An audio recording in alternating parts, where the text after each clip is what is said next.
who's serving a life sentence, and he's 15 years into his life sentence.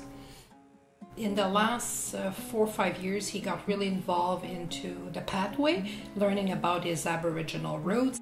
Buck's willingness to get better, his willingness to wanting to be a better man, to change, and wanting to help younger inmates not to go through everything he went through. That's what I admire most about him.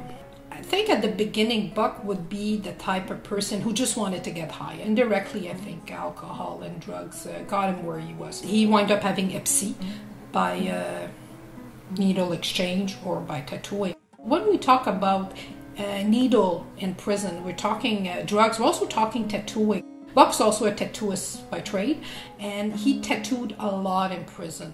And that was another means of really putting himself at risk of HIV or epilepsy.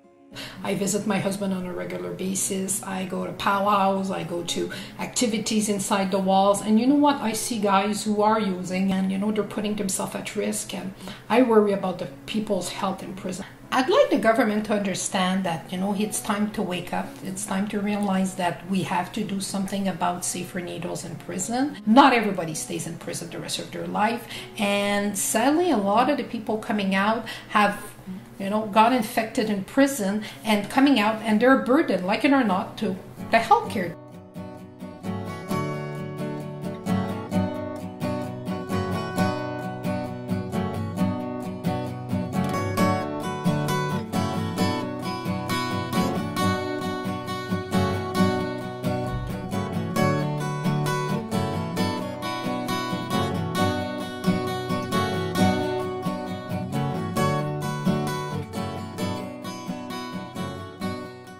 In the long run, it's going to be a payback to society, because you'll have less people getting infected, less people getting sick, and less of a burden on society. If he would go back using, I would really worry, because despite the fact he knows about infection, he's been with me for 10 years and he hears about it on a regular basis. I think when it comes to getting high in prison and being in pain, you forget all what you've learned about taking care of your health and taking clean needles and other ways of using that would not put yourself at risk.